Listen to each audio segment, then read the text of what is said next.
Health will no longer air for just 30 minutes. It will now be a 1-hour program. Every Tuesday from 11 a.m. to 12 noon. You can actually call in the course of the program to participate, let the doctors know exactly what you think or how you feel, and then get answers from them. The number to call will be 0813-200-9411.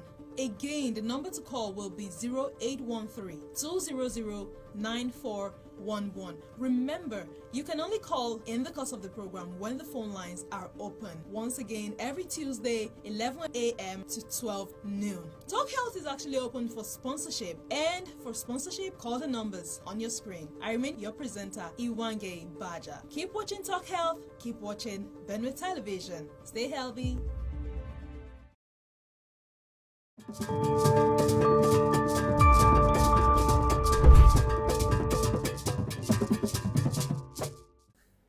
Culture has the power of fostering social cohesion, promoting well-being, and stimulating economic growth, reflecting moral values and ethical norms, governing how we behave and interact.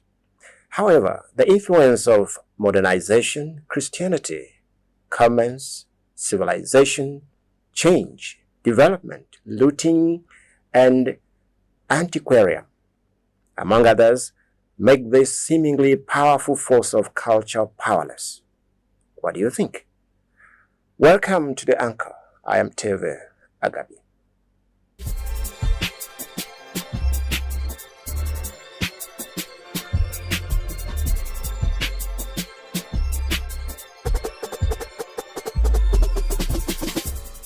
And our guest goes by the name Tim Cottings Abel. He's an ambassador of the University of Nkar and a private researcher in TIV Indigenous Knowledge System. Welcome to the Uncle Tim Cottings. Thank you, Chief Agabi. Yeah, I tried explaining who you are, but where you come from, people say, Okondo Hushabwe. Yeah. So, that's my name. I am Tim Cottings Agbe. I come from Wanike local government area of Benue State, particularly from Bayonne. I am a private researcher on TIV Indigenous Knowledge Systems, and I've been who TIV, that is a fellow TIV language. It was given to me by the TIV, and that is the highest honor they have. And I was also invested with ambassador of University of Nkar in Nkar. Now, you've been researching in TIV Indigenous Knowledge System. Yes. What have you found? Yes, I found so much. The TIV people had a very rich culture and tradition. But unfortunately, in recent times, following the advent of Western Christianity and imperialist cultures of the West, so many things have gone wrong. I actually discovered that the TIV people had a unique way of life. That's their culture and traditions. They had very potential ethical values and all of that. Of course, life and living of a TIV man was an appendage of his religion, because every aspect of day-to-day life and activities was hinged on his religious beliefs and practices. And so his his religion was so sacred to him that he valued it so much, and then it guided the way he lived his life. For example, if you wanted to be an engineer, you must have to master some chief deities, what they call a combo, and it required that you master Iwa. You know, the highest chief deities are Iwa and Ibame. So if you wanted to be an engineer, you were required to master Iwa so that it will warrant you to practice the people's science and technology. Again, if you wanted to be a big-time farmer, you had to master what they called Akombo Sule. There were so many deities responsible for good yields of farm work. For example, Tum. There's what is called Fewange and Fetum. So Tum was basically meant for helping grow larger farms, that is to bring or incur good luck so that your farm will yield well, and then your animals. So almost every aspect of the people's life was hinged on their religion. That is why up to today, for those who are traditionalists like me and others who also have affiliation to chief indigenous religion, they hold it in very high esteem. Okay, let's look at culture and religious beliefs. You said the coming of modernization has brought a lot of wrong things in the Yes. culture of your people. What makes your belief? Yeah, I've been very fortunate in life to have grown up with my father, my biological father, Agbeli Gamayom, who was a World War II veteran, captain in British West African Frontier Forces. I grew up with him, and he uh, mentored me. He taught me the ways of his ancestors, which I followed, and I discovered they were very true and very useful in my practical life and living. So I developed uh, interest in following him strictly, and I also been part of uh, the the culture and the religion. You see, when we talk about westernization or uh, Western imperialist cultures bringing wrongs to our own people, is simple. When we lived here, we were doing everything. The tea people were almost sufficient in everything that they were doing, at least at the time they were. And they have their system of clothing, they had their technologies, they had everything. For example, our people mined iron ore themselves traditionally, and they melted it into iron. They produced metals themselves. There was what was called Utu or Atu, which was what the West we call blast furnace. They mine iron ore and processed in the Utu or Atu, and afterwards they got what was known as Casiyo, what the West we call pig iron. So from that pig iron, they produced different utensils, equipments, and all of that. It was from that that they also got their hoes to do farm works. The very original hoes they started making was called abe. You can hear some people bearing that name.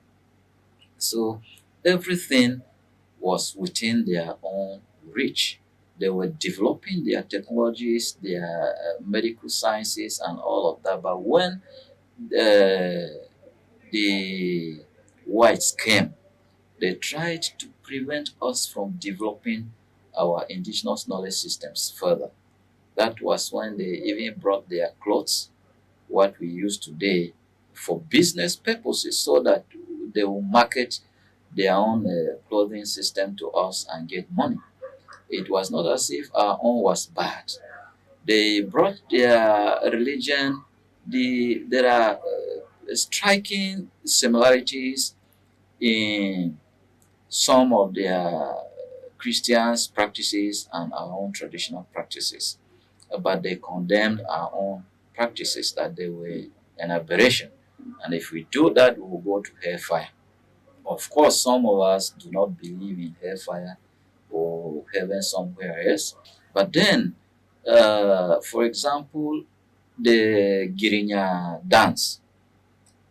If you are a member, at a point of the dance, there is what is called the Iyo Kiyan, a similar practice to Holy Communion. If you watch where the Girinya people are taking their communion, you pick the yam using knife or a stick, depending on the level of attainment of sacraments that the man has attained. He can take the one on a knife or metal or the one on a stick. But the Western Christianity, when it came, their own form of Holy Communion was just a similar thing. They will pick the bread with their hands and feed the communicant member, and then they also have wine. So there are so many practices that are very similar. I cannot list them all for now due to time, but when the Western Christianity came, it condemned all of these things.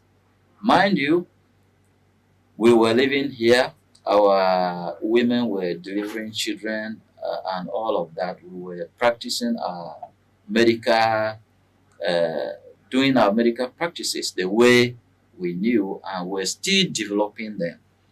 And when they came, they condemned our traditional medicine, that it was not measured, it brought so many reasons. Sometimes people tell you that if you take traditional medicine, it will damage your liver or so that you should go for the Western medicine. But our own medicine was also potent. If it was not, you wouldn't have seen anybody.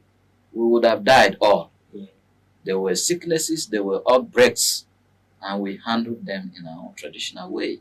So I expected that when the West came, they would have or should have encouraged us to develop more our indigenous medicine than try to condemn it. Today, there is this ailment called ambi. This is the same ailment some people call akpu or whatever, or yaw.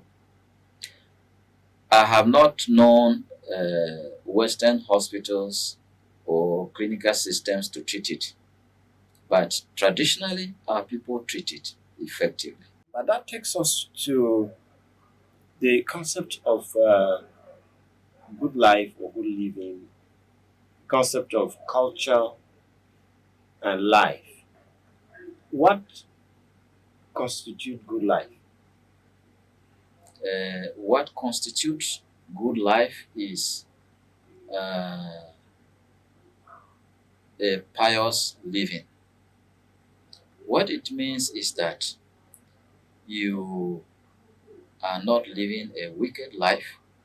You are not thinking of evil against a brother or anybody. You are not trying to find ways to make life uneasy for people. And so,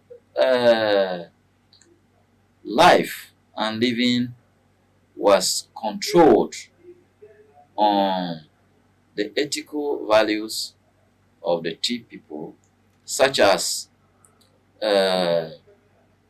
respect for elders. Any tea man was expected to have respect for elders. If you are, no matter how old you are, there's somebody older than you, you should respect him.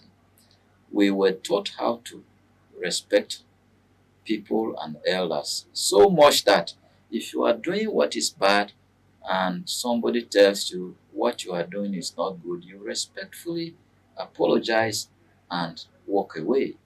But today, the Western civilization that has come, people learn how to be disobedient to elders. Once somebody has money or he's politically positioned in a better way than the other person, he feels he should be listened to. It was not so.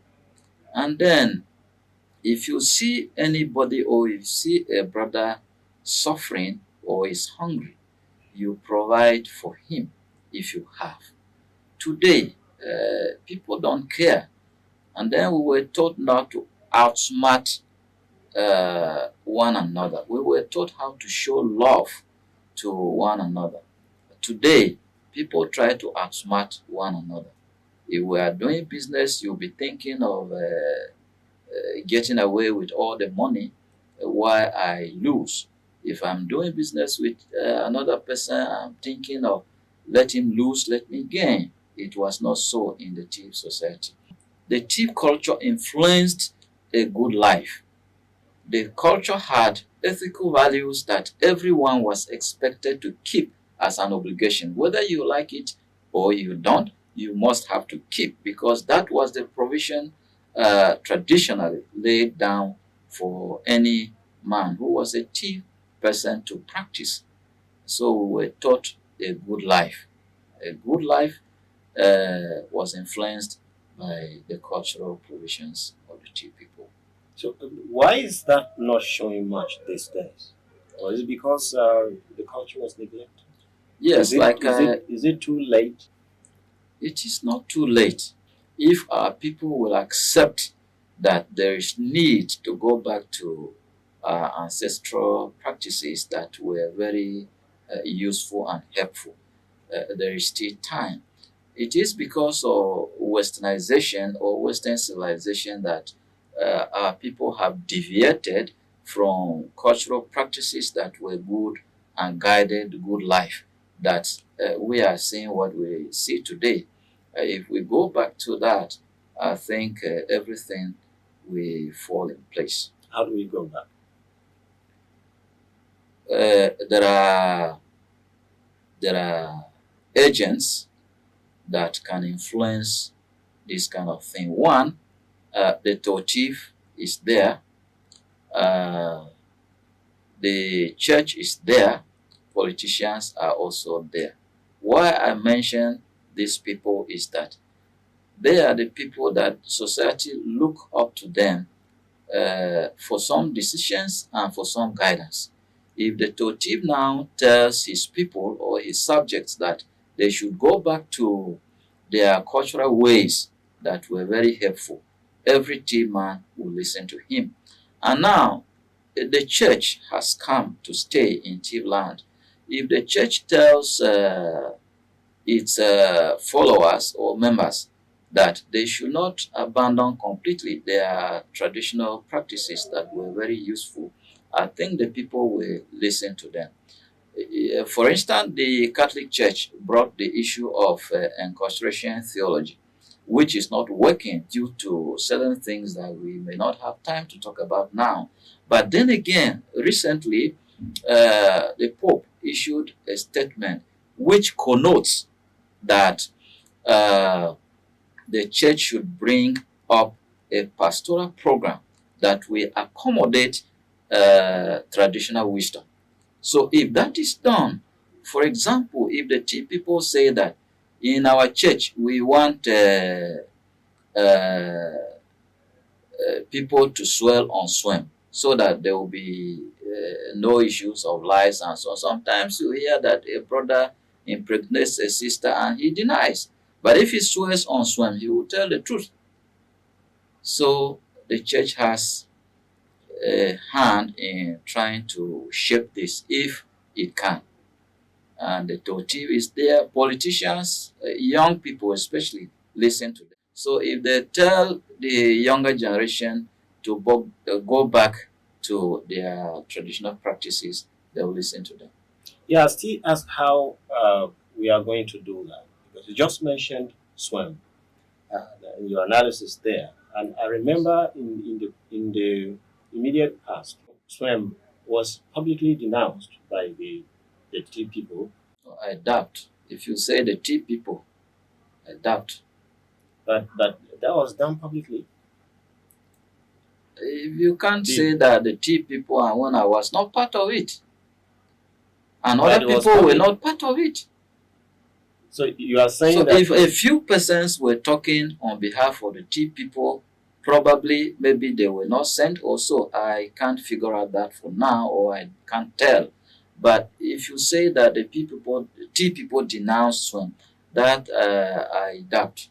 What is your position on that? SWAM is very important and is one of the things that will help us. For instance, today, people get public offices and they embezzle money and do a lot of things that are not so good or acceptable to the society based on the type society I'm talking about. But they do those things and go because maybe you swear on Bible. They tell you in church that God is merciful, He can forgive you. But if you swear on SWAM, you know that you won't lie, you won't abuse your office, because doing so will bring the repercussions to bear on you immediately. And so SWAM is very important, and I suggest that the T people should uphold it as it was and continue the practice of it. Okay, well, I guess that's the matter of personal opinion. You can also hold your own opinion on this issue. You are watching the anchor on Benue television, and Tim Cottins Agwell is our guest, who Zwati is ambassador of the University of Okar, and then is a private researcher in TIV Indigenous Knowledge System.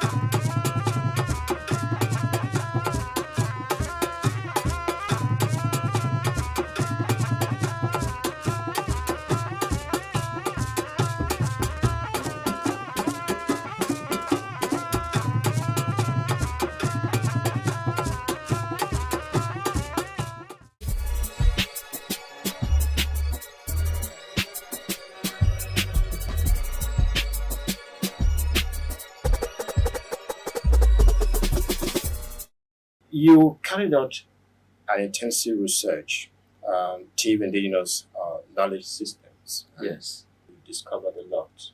Yes. What are your plans? Yeah, I have published so much already, and I am planning to do more from my personal findings. So I feel that for those who can read or write, they will benefit immensely by my research publications. For those who cannot read or write, I've been going to events or occasions, traditional ones, and talk to people. For example, there is this annual event in Yande, the Job SWAM. I go there and give talks. Sometimes I go to villages and gather very old people and give talks to them to guide them on how they can also guide their subjects or people through the experiences from my research works. And so I feel those who cannot even read and write can as well benefit by my continued talks to them in villages and elsewhere. I know that culture will disagree with issues of fraud. These practices are still so pronounced in our society. So what are cultures not doing? Yeah, what culture is not doing enough is that it's not educating people again enough to make them understand that certain aspects of life must be lived and certain must not be lived. The reason for which it is not doing enough is that we are caught up in Western civilization. The things that people, especially young people, watch on televisions or social media every day, Western cultures and traditions, they try to mimic them here. And because of traditional sector has been caught up by these Western civilizations, people try to live their lives according to the standards of the West or the whites instead of living their lives the way our ancestors used to do. And so it is not doing enough, but that is the reason for which that is so as it is. Well, on that note, Tim Cuttings, thank you very much for having this brief moment with us on the anchor. Thank you so much, Chief. So that's it for now. We'll make a return next week. Do join us.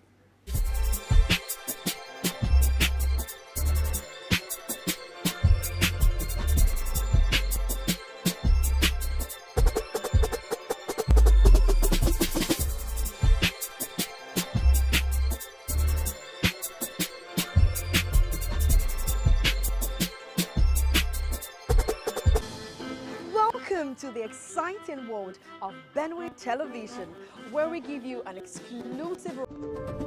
Hello, I have the biggest news of the moment, and you'd love it. Your favorite health program on Benue Television, Talk Health, will no longer air for just 30 minutes. It will now be a 1-hour program. Every Tuesday from 11 a.m. to 12 noon. You can actually call in the course of the program to participate, let the doctors know exactly what you think or how you feel, and then get answers from them. The number to call will be 0813-200-9411. Again, the number to call will be 0813-200-9411. Remember, you can only call in the course of the program when the phone lines are open. Once again, every Tuesday, 11 a.m. to 12 noon. Talk Health is actually open for sponsorship, and for sponsorship, call the numbers on your screen. I remain your presenter, Iwange Baja. Keep watching Talk Health, keep watching Benue Television. Stay healthy.